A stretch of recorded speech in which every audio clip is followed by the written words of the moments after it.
আজকে সকালবেলা আমার ঘুম থেকে উঠতে দেরি হয়েছে, আর ইচ্ছা করি একটু দেরি করছি কারণ আজকে তো আমার হাজব্যান্ডের বন্ধ, অফিস নাই। তো ভাবলাম একটু ঘুমাই, প্রত্যেকদিন তো সকালবেলায় উঠি। ও মা, পরে তো ইচ্ছা দিয়ে আমার জামাই রান্না বান্না করে রাখছে। লেটটা শুটকি ভর্তা করছে, আলু ভর্তা করছে। আলু ভর্তাটা মাহানি হয়েছে না, মাহানি লাগবো। কাঁঠালের বিচি দিয়ে ডাল রান্না করছে। কাঁঠালের বিচি দিয়ে যে ডাল রান্না করছে এটা আমার অনেক দিন আগে কইছেন যে একটু কাঁঠালের বিচি দিয়ে ডাল রান্না করো, তা আমার আর করা হয়েছে না। আজকে ঘুম থেকে উঠতে তো চমৎকার হয়ে গেল। যাই হোক, তো সকালেরটা তো বেটা করছেই, এখন দুপুরেরটা আমি করবাম। মাছ রান্না করতেছি, আর হলো যে পাট শাক। সকালবেলা যে কাঁঠালের বিচি ডাল রান্না করছি এর থেকে আমরা খাওয়ার পরে ডালও রয়েছে, তারপরে আবার লইট্টে শুটকি যে ভর্তা করছে এটাও রয়েছে। তো আর শুধুমাত্র আলু ভর্তাটা শেষ হয়েছে আর কি। তো আমি ভাবলাম যেহেতু একটু একটু মানে ডাল তারপরে যে শুটকি আছে, তাহলে আমি একটু মাছ রান্না করি, আর আগের একটু পাট শাক আছেন, ভাবলাম শাকটা কেমন হয়ে যেতে শাকটা রান্না করি। আলু দেয়া পাঙ্গাস মাছ একটু ভুনা ভুনা টাইপ করবাম। আর মাছ ভাজার যে এই তেলটা না দিলে কিন্তু স্বাদ আয় না মাছের তরকারির মধ্যে, এটা আলাদা একটা স্বাদ বাড়ায়। যাই হোক, তো এই ভিডিওটা হইতেছে আমার শনিবার দিন। শনিবারে তো আমার হাজব্যান্ডের অফিস নাই, শনিবারে আর কি। তো আমার রান্না কমপ্লিট, আহামরি তো কিচ্ছু না, আজকে খুব একটা সময়ও লাগছে না।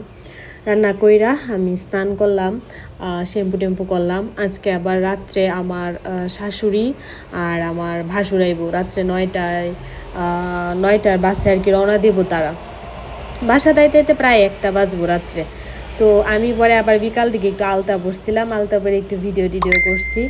এখন মশলা পেস্ট করতেছি, একটু রং ঢং করলাম আলতা পরে। আলতা না ভয়ে পড়ি না, আলতা বললে এই যে মানে আর সাদা টাইলস না, একদম দাগ দাগ হয়ে যায়, মানে সারা ঘরের অবস্থা খারাপ হয়ে যায় পা একটু ভিজলে, যার কারণে আরও পরা হয় না। আমি দুর্গাপূজার মধ্যে দশমীর দিন লাস্ট পড়ছিলাম, পরে আর পড়া হয়েছে না। একটু আমার উনারের দিকে খেয়াল করে দেখেন, আমার উনার মধ্যেও ভরছে আলতা।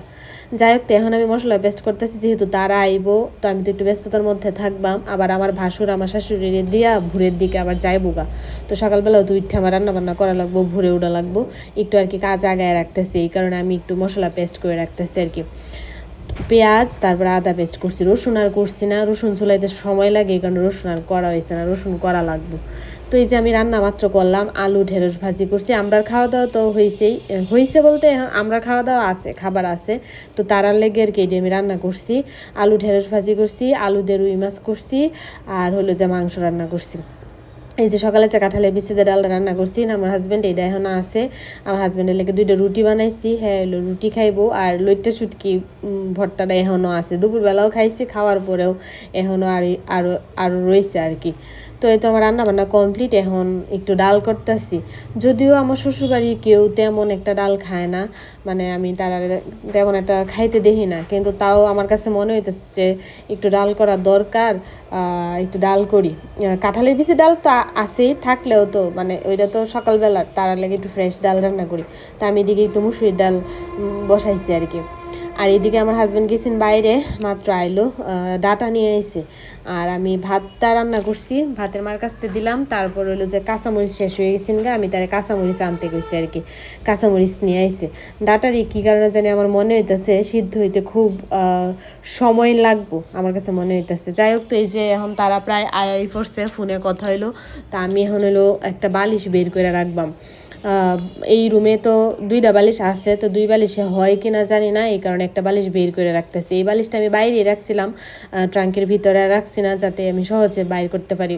ট্রাঙ্কের ভিতরে তো বের করতে গেলে দেখা যায় উপরের থেকে সব কিছু নামানি লাগবো, তারপরে যা বাইর করানো লাগে, এটা আমার লাগে অনেক কষ্ট হয়ে যায় আর কি। এই কারণে একটা বালিশ আমি বাইরেই রাখছি আর কি। যাই হোক, তো এই ভিডিওর এই পর্যন্তই, সবাই ভালো থাকবেন, টাটা।